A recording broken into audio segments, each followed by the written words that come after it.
Hey everyone, this is Greg. I'm going to do a little video tonight. It's going to be I had a comment asked me a little bit about my history of gaming. I thought I'd do a little bit about that tonight, and then we will roll up the next adventure for session 4. I had already rolled what the adventure would be, and so we'll get to that, and then we'll create the dungeon real quick, and I will play it in another day or two. But just a little bit. My name's Greg. I'm an older guy. I was born in the early 70s, and so I guess I'm an old grognard, as they call it. Started playing D&D when I was 9 or 10, I would say. I played with the first basic set box. And then when I was like in 4th or 5th grade, a friend of mine, his parents, had wealthy parents, and they bought him the 3 advanced Dungeons and Dragon books. So he had the Players, the DM's Guide, the Monster Manual, the first original ones, and he didn't want to even play, so he handed them to me and my friends, and we just took over from there. So started playing from the box, then to 1st edition for a long time, to 2nd edition, all the way up into 3.5 through college. Once I got to college, I didn't play as much. Just kind of got out of it for a little while, and then a friend of mine brought me back in I played Pathfinder, moved to 5th edition, and then from 5th edition to now I just play old school games like ShadowDark, OSE,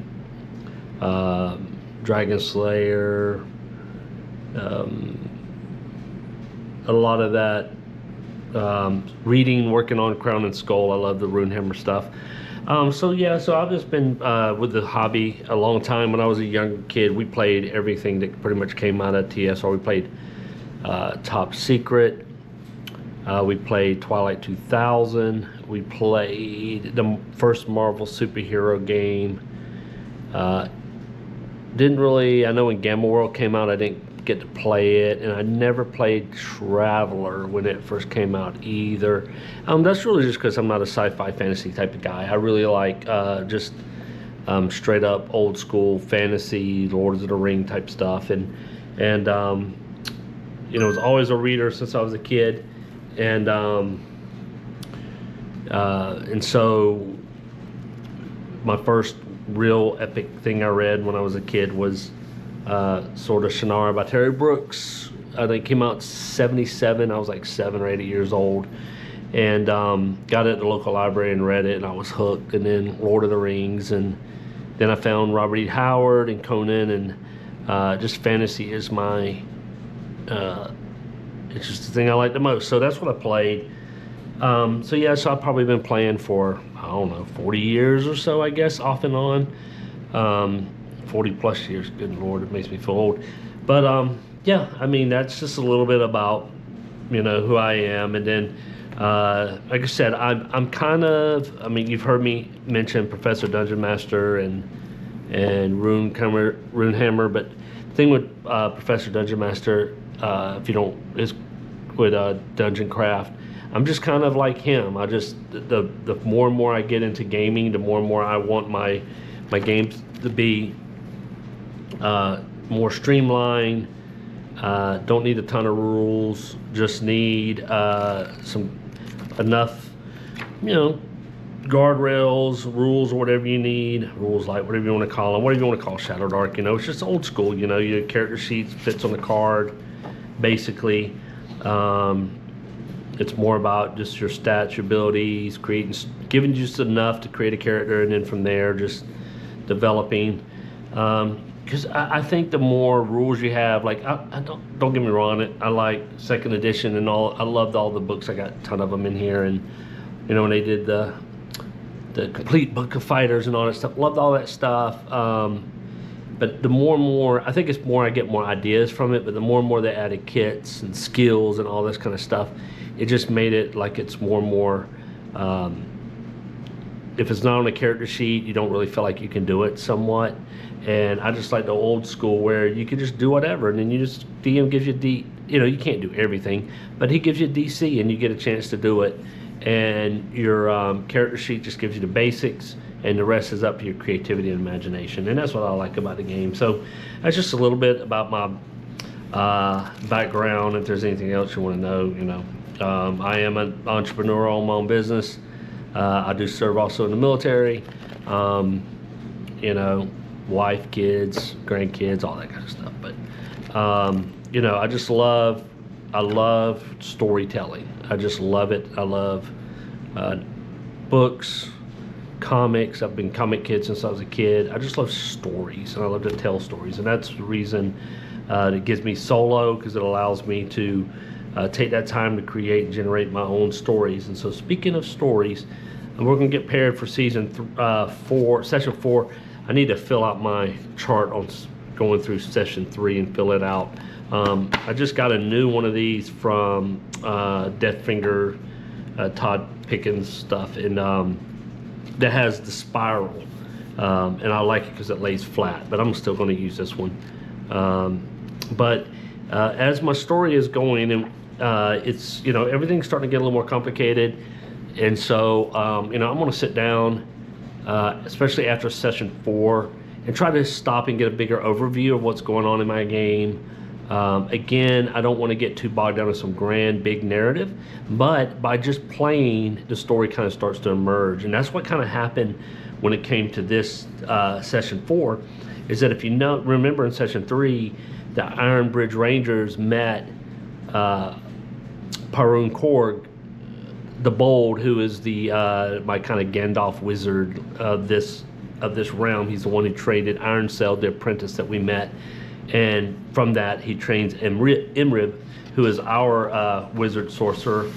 And so they met the sorcerer, and so they were coming back out of the mountains and coming back. And as they come back to Iron Bridge, what I did for leveling with them, and I think this is what I want to end up doing, instead of experience points, I'm probably going to just do levels when I feel like it's time for them to level, and that's for a couple of reasons. Number one,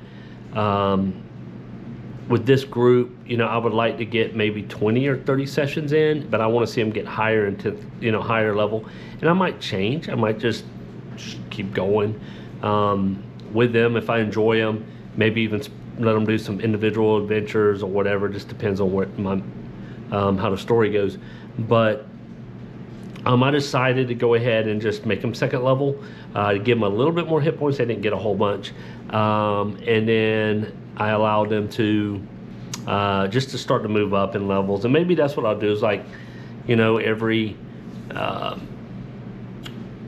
couple sessions, just level them up. What I did on this one, though, is I did do the carousing rules, and I rolled, and they all got enough experience to get the second level. So I guess in a way I did it in a way both ways, but I think maybe going forward I'll do that. We'll see. But anyway, when I went ahead and I rolled, and it's funny how the dice will tell you,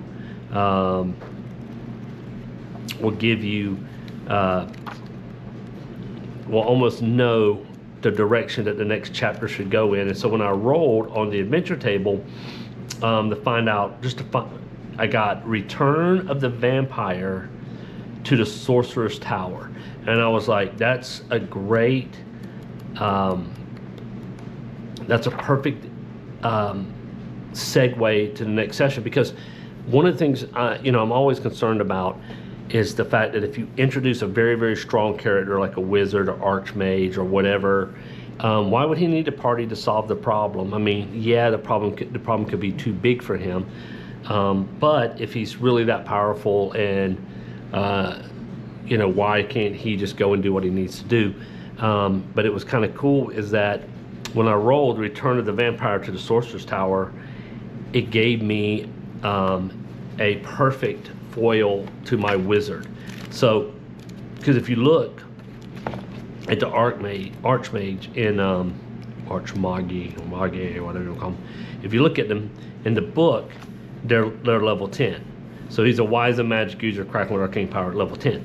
But if you go to the vampire in the back here, the vampire level 11. So that gives a perfect balance to that. And so I thought that the next adventure is going to be the Iron Bridge coming back with Par and Korg, visiting him at his tower, going to his tower, and as they come to his tower and they come in, then the vampire is there because he returns to the sorcerer power. So the foil to Par and Korg is this vampire character, and I'm going to get his. I'm not going to roll up his name tonight. Well, maybe we might do that. Give a little more flair, but so it's funny. I rolled it and I was like, oh, this is amazing. And then as I was thinking about this this weekend, I'm gonna get here and we'll roll this name. But as I was thinking about this weekend,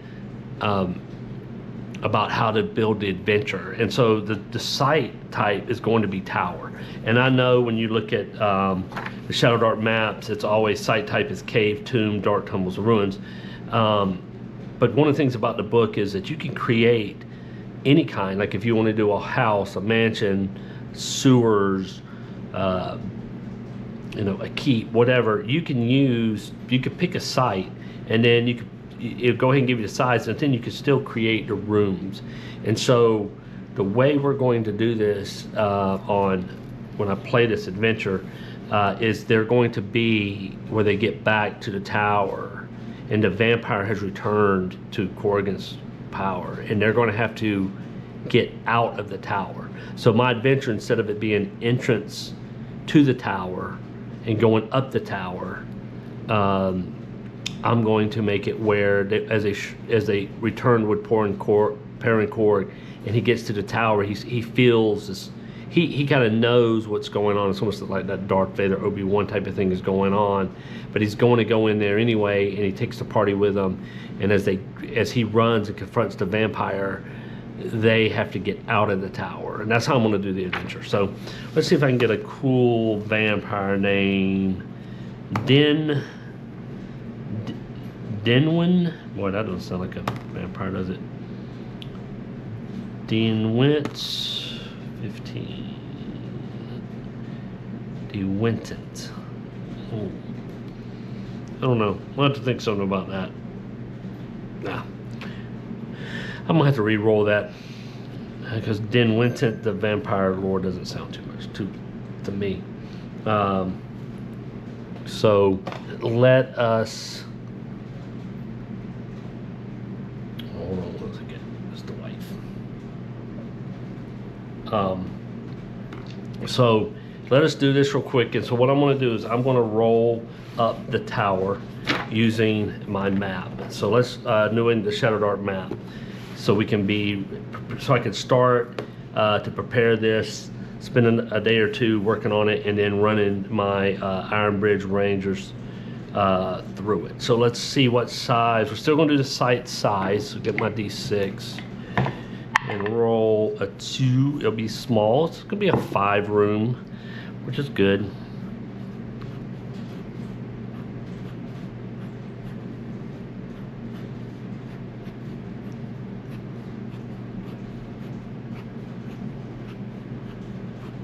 Okay.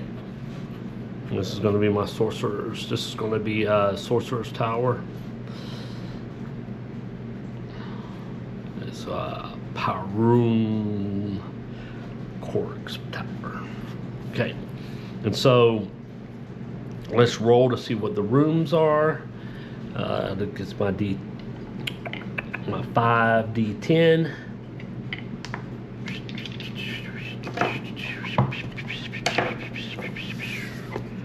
Let's see, 8. Room height is 8. 7. I'm sitting here holding my thing. 4. 3. And 10, which is perfect. So So what I'm going to do is this is going to be the top room of the tower, and it's going to be 8. And so 8 is the room type. It's a major hazard. I'm supposed to write it over here. Room type, major hazard. And then 7 is a monster mob. And then a 4 is a minor hazard.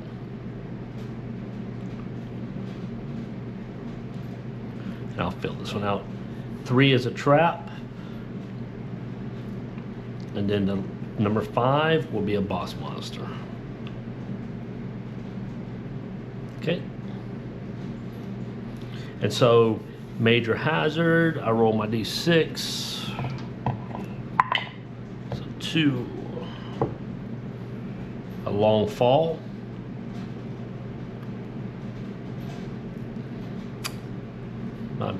My monster mob.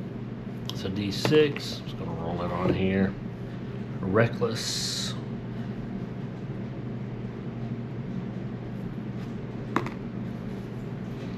Reckless outcast. Oh, that's fine. All right, minor hazard. Enfeebling magic.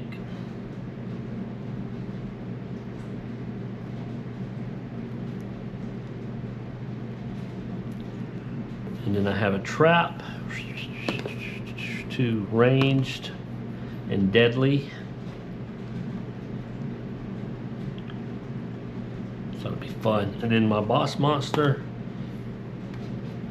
guarded by minions, and I know probably who's this going to be. So that's what I'm going to do. So I got this rolled up, and so I want to fill out my little sheet here because it gives me a little help when I fill out here. So it's a monster mob.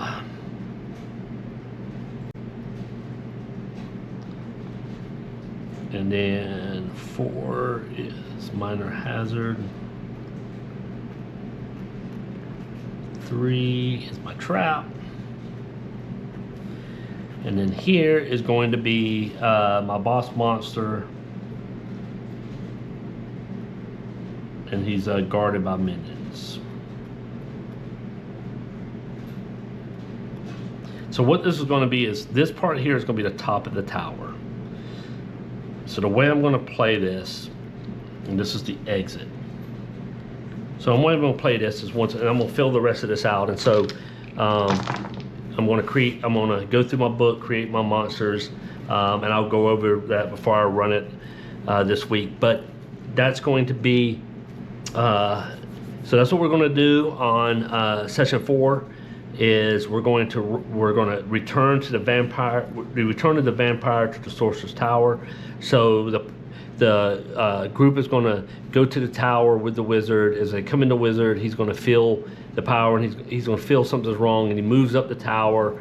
And as he does, he is basically the vampire and Power and Korg will have their meeting, and they'll battle. And as they're battling, Power and Korg is going to tell them something and tell them to get out. And as they're fleeing is when all the wizards, all the vampires, these are all going to be created by the vampires. Like the long fall will be something that he's doing that's causing that these are all going to be hazards, minor hazard, boss monsters. All of them are going to be related to the vampires. The vampire returns to the sorcerer's tower to confront Power and Korg, and the Iron Rangers are there. The Iron Bridge Rangers are there, and that's how I'm going to play it. Because I just think it's kind of cool. You know, I could do it different ways where they get to the tower and he's got to help fight going up to there, but then that makes my Archmage become a player character I have to roll. I like it better if he shows up and they're there and the vampire returns, and maybe they're already at the tower and the vampire returns and he attacks the tower and causes these issues, and they have to flee, and then that way it gives me a foil, a foe for powering Korg that kind of balances it out. Even though I have, you know, Mora and that plot line with demons going on, and then I have this, and then this vampire could probably be something that's going on with this cursed citadel, like something that's going on. So creating this conflict that I need, right? Because in order to have a good story, you need drama and you need conflict, and you need to put those players on the board. So I'm pretty excited, looking forward to this. After I do session 4, I'm going to take a session where I'm going to recap, and I'm going to show a way that I learned from Hanker Fernell, or Brandon Gillen, however you want to call his name, the guy from Crown and Runehammer, who I got this map from, and you know, his dice set, but he did one of his dungeon GM tip things on how to do the circular method of putting all your conflicts on a circle, and then start drawing connections between them so that you can start to get a bigger, broader picture of your world. And so that's going to be next. So in Iron Bridge, there's around Iron Bridge is going to be powering Korg's tower. The party is going to go to his tower. The vampire is going to return, and we will see if the Ironbeard Rangers can make it out of the tower alive. So probably play it the next day or two, and you'll see it up on the channel as soon as I get done. Hey, again, thanks everyone. If you have any questions or anything, let me know. Any ideas. So have a good night.